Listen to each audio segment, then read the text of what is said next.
The story begins with a quote from John Muir. He says he will go into the forest to lose his mind in order to find his soul. We see a man exiting a small building in the forest while hearing a dispatcher calling several rangers on the radio. When he calls Ranger 109, he gets no response. The man in the forest places a handwritten note over a wooden sign. It says he owes this land a body. The dispatcher keeps asking where Ranger 109 is, but does not get an answer. Our attention is brought to the large forest where the forthcoming experience will take place. There is a woman driving on a road in a forest. She is Hannah Lennon, a ranger of the forest. She is forced to stop driving due to a deer obstructing her path. After she adjusts her radio, she sees that the animal is gone. The next scene has her in a place with other rangers. One of them approaches her, guessing correctly who Hannah is, since she is new to this area. He congratulates her on getting the job and asks if she's been wanting it for years. She tells him she has. The ranger is Jackson, extending his hand out to her as a sign of courtesy. Following this, we observe many rangers sitting in a room, listening to the instructor. As she speaks, Hannah looks at a missing person poster on the wall. The person missing is Ranger Benjamin Varney, who we saw earlier. He must have been the unresponsive Ranger 109. Why he chose to behave the way he did is a mystery. Jackson interrupts Hannah's observation of the poster by asking if she is hungry. The man is ready for the forest with a package of trail mix. The instructor says they've still not run electricity to the backcountry ranger stations. She wishes them all good luck in their designated areas. Before they go, she tells them to leave nothing except footprints, to take nothing except memories, and to destroy nothing but time. These are the kind of words rangers are often reminded of by their superiors. Outside, a jovial elderly couple draws near Hannah. The man calls her their favorite ranger. His name is Harold, who says they are getting wilderness passes. We learn he had knee surgery recently. He says he wants to see the rest of the park before he passes away. These are the places most people only see pictures of, he adds. Hannah tells them she got a job in the backcountry. Although the couple congratulates her, she doesn't look excited. In the next scene, she is flying in a chopper with Jackson. She arrives at the station we saw earlier and observes its interior. Eventually, she heads to work in her new designated zone. She places food in the storage before collecting water. Inside, Hannah hides her gun in a footlocker. She follows this by marking a map on the wall in ways she considers beneficial to her. The ranger also looks at a photo of her family. As she lies in bed, she sees several names inscribed on the wooden table.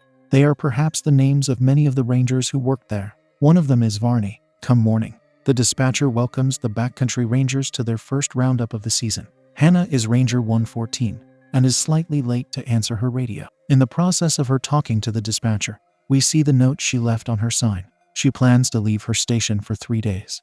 In a short time, her journey begins. She listens to a hiking podcast as she traverses the land. The people on the podcast talk about the large unreported number of missing person cases. They are usually concerning children. Interestingly, the missing people have been found in areas that were searched multiple times. One of the speakers narrates that people know what is happening, but no one is talking. Another speaker guesses they might be too scared to. The strangest and most interesting fact we learn from this podcast is that some or all of the missing people are found with missing shoes. The next morning, Hannah gets a call from dispatch during her walk inside the forest. She tells him she didn't copy his message due to static. Thus, she takes a break to replace her radio's batteries. Alas, she realizes she does not have new one. At night, she encounters a deer. Once static emits from her radio, she tries to answer it. Bizarrely, upon checking the device's batteries, she finds none. Hannah shines her flashlight at another ranger. He happens to be Jackson, who learns about her lifeless batteries. He tells her they have all been there. He offers her some of his and asks if she wants dinner because he knows a great spot for it. He leads her to a stream where they settle and prepare for dinner. She asks him how many seasons he worked in the backcountry, to which Jackson answers it is his 10th year. The place spoiled him to the extent that he doesn't know if he would be good at anything else. He tells her he wants to learn about her, but she is sure he knows a lot about her already. He tells the lady he does, but he would like to hear it from her, for rumors have a way of getting people wrong. So he asks if the rumors are true. She tells him she isn't crazy, and he does not believe her. According to him, everyone in the forest is at least slightly crazy. In the morning, Hannah collects water from the stream.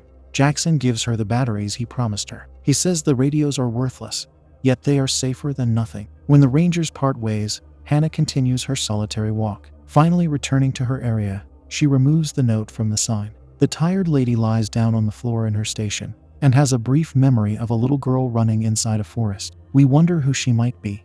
Later, Hannah draws on her map again.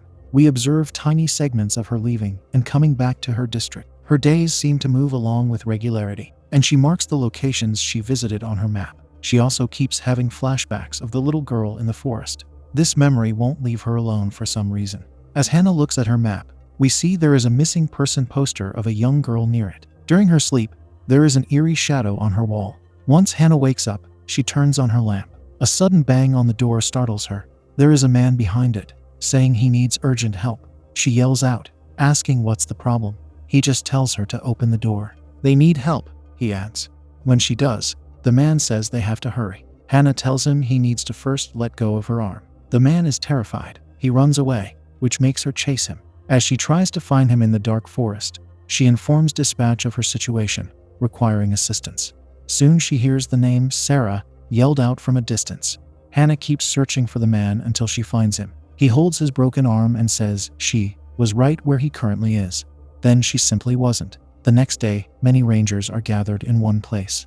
The leader, Zhang, says the missing woman is Sarah Greenberg. She thinks Sarah is near the camp. Since Jackson gets assigned this case, he orders Hannah to stay there, but she says she is able to partake in the search with everyone else. Jackson wants her to know someone needs to be there in case Sarah returns. Opposing him, she says if Sarah was close by, she would have heard the chopper. However, her words do not convince Jackson.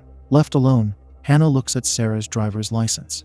Subsequently, she places a note on her sign, stating that she is leaving. If Sarah happens to find her station, Hannah will let her take what she needs from it. In a flashback, a woman yells out to a girl named Jenny. This is contrasted by the present time, where Hannah yells out to Sarah. Her yelling is interspersed with flashback images of several people calling for Jenny. Eventually, after enough yells to Sarah, Hannah calls out to Jenny too.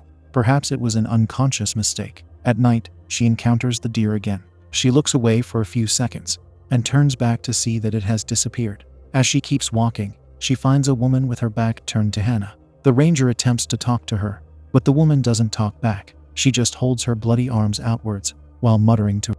Hannah gets in front of her, asking the troubled woman if she is Sarah. Not answering her, she asks if Hannah is real, before hugging her. The ranger assures her she is real, and that Sarah is okay now. Back at the camp, Zhang congratulates Hannah for finding the missing person. Hannah is curious to know if Sarah talked about what happened, yet Zhang claims she said nothing. She also mentions that she needs to see Hannah at the end of the week. She needs to stay at her station until that time. Zhang adds that Hannah is done for the season for not obeying Jackson's order. At her station, Hannah holds Sarah's driver's license, examining it. Then she takes her gun and disobeys her orders a second time. She places a note on the sign, saying she will be back tomorrow. Afterward, she ventures into the place where she found Sarah. At night, Hannah sets up camp. As she does, her radio emits static, prompting her to lower its volume. When she is out of her tent, she observes the grass moving for no reason, so she calls out to whoever may be there. Soon, she sees someone crawl near her tent. Hannah tells the figure that she is a ranger who can help. She circles her tent and finds no one there. Looking around, she hears eerie sounds. It causes the lady to retreat into her tent in fear. Someone walks past the tent that she only sees the shadow of. Hannah tries to scare whoever it is by saying she is armed. The mysterious figure reaches for the tent with a hand, before suddenly leaving. Following this, Jackson radios her to say he got a report of someone needing help in her area. He tells her to follow the person, and his voice sounds distorted towards the end. Obeying Jackson, Hannah walks in the dark again, bravely calling out to whoever was near her tent. She repeats that she is a park ranger who can help. Once Hannah arrives at a lake, Jackson asks if she found the person. She thinks she is lost. It is impossible for her to be in this location. The lake is supposed to be miles away from her, but Jackson says this is where she needs to be, a statement that confuses Hannah. She tells him he doesn't understand, yet he retorts that it's her who does not. He finishes talking by telling her to leave nothing, take nothing, and destroy nothing. Again, his voice distorts towards the end. At this point, Hannah doesn't know how to process what is going on. Continuing her walk, she falls by accident and loses consciousness. She gets a flashback of Jenny in her unconscious state. Eventually, Hannah wakes up during the daytime and resumes walking, completely disoriented. She returns to the lake, where she draws a primitive map in the sand of the location she thinks she might occupy. Something does not seem right to her. Her radio keeps emitting the same nonsense as it did earlier. While it does, we see a figure behind her, climbing down a tree. A distorted Jackson cryptically tells Hannah she has taken from them. She walks to the tree the person descended from and finds blood on it. Sarah appears suddenly, startling Hannah and asking if Hannah is real. The ranger starts to panic, telling herself this isn't real. She falls to her knees, continuously saying those words. At this moment, Jenny appears to whisper to the flabbergasted lady that she needs to replace what she took, or they will keep her. Hannah abandons her radio and walks away, eventually encountering the elderly couple from earlier. She tells the woman she needs help, but she's looking past Hannah, as if she neither sees nor hears her. Harold doesn't see her either. Hannah tries to draw more attention to herself, yet it does not work. Thus she walks away, leaning against a tree to collect herself. Later, she sees a ranger walking and follows her. When the ranger approaches the elderly couple, she turns around to reveal she is a second Hannah. This doppelganger instructs Hannah how she should keep her gun working properly before she shoots the elderly woman with it. This makes the real Hannah run away in fear. Soon she comes to a tree and sees a missing person poster on it. There are dozens of such posters placed on dozens of trees. One of them is of Varney, whilst another is of Jenny. We now learn Jenny is Hannah's sister because they share the same last name. Hannah hears a voice, which she follows. She returns to the couple to witness a horrifying sight. Harold is consuming parts of his wife. Afterward, Hannah sits on the ground in a dumbfounded state. She watches a new version of the couple. Once Harold leaves, she directs herself towards his wife, pointing a gun at her. However, she cannot bring herself to shoot the innocent woman. Later, Hannah sits in a daze, looking at Jenny's poster. Uncannily, Hannah witnesses her mother rushing to her and asking where her sister is.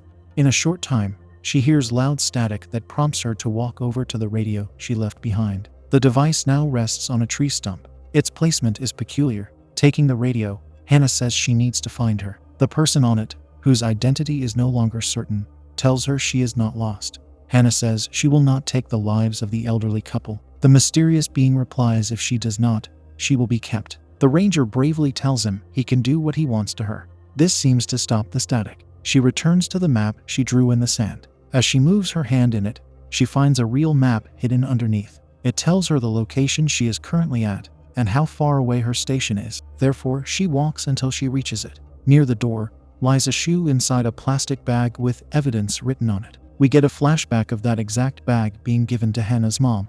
Zhang stands near her with a hugely distorted head for some reason. The only way we know the ranger is Zhang is because of the name tag. Out of the flashback, Hannah connects Jenny's shoe to her gun holster. She enters her station and experiences a very different interior. It looks like the inside of a home.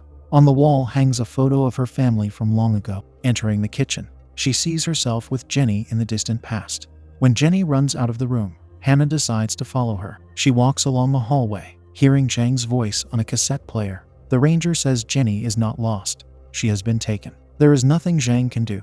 A nearby door keeps opening and closing, prompting Hannah to walk into the room it leads to. There, her mom sits alone at a table. She engages in a disturbing act that makes Hannah leave in fear, but exiting does not bring her back to the hallway. This is a surreal world she's entered, and now she's in a room where a funeral is taking place. She slowly walks to the open casket to see a lifeless animal in there. Moving along, Hannah sees her young sister peeking behind a door that she goes through.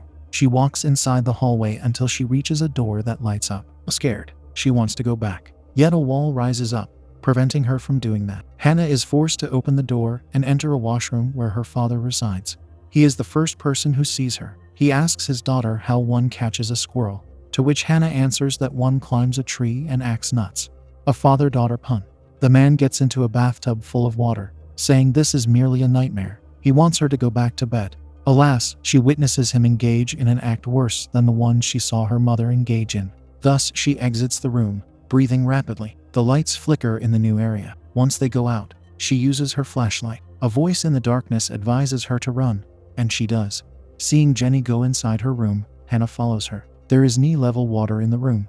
Hannah sees her little sister, telling her she is sorry. She also says she should have been watching her. Jenny tells her it wasn't her fault, and Hannah expresses she never stopped looking for her. An unspecified, they keep them there, Jenny adds. Hannah turns her head to the sound of someone's yell, but turning back, she sees Jenny is no longer there. Hannah leaves the room to encounter Varney, whose sole action is to scream. Soon Hannah sees a light shining on her in the darkness.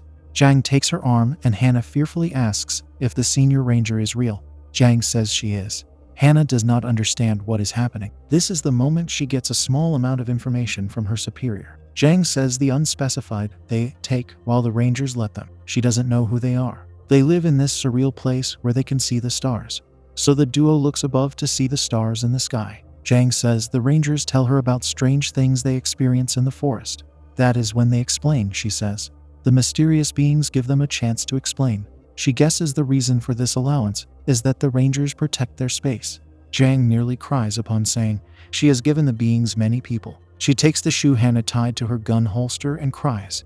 She regrets having given away Jenny the most. She is not going to let them take Hannah. Yet the lady says it's too late. She also says she won't give them what they want. Jang resolves to do it in Hannah's stead. Before saying farewell to her, she has chosen to sacrifice to free Hannah. At this moment, a pair of hands grabs Hannah from behind, dragging her underwater. Jang drops her flashlight and Hannah swims towards it. She swims until she emerges in the wilderness again. Seeing Jenny stand on land, Hannah yells to her that she's not going to leave her. Eerily, the girl is replaced by Jackson, who rushes to rescue Hannah from the water. He covers her with a blanket prior to calling dispatch. As he holds her, she asks the man if they all knew about this phenomenon. Jackson stays silent. Some time later, Hannah sits in the conference room and looks at a missing person poster of someone new, Jang. Afterward, she returns to her station. She carves her last name on the wooden table like the other Rangers did. Following this, she sits outside when dispatch says they have a missing person at a certain location. Hannah reports to be in the mentioned area. In a short time, she is with several Rangers, looking at photos of the missing man. Walking alone, she searches for him. Once she finds him, she calls him by his name. He turns to her, asking if she is real. We know what he is going through. It's the same surreal experience Hannah went through. She does not know what to say to him for some time. Eventually, she decides to say she isn't real. So he turns back around and Hannah walks away, choosing not to save him, like most of the Rangers did.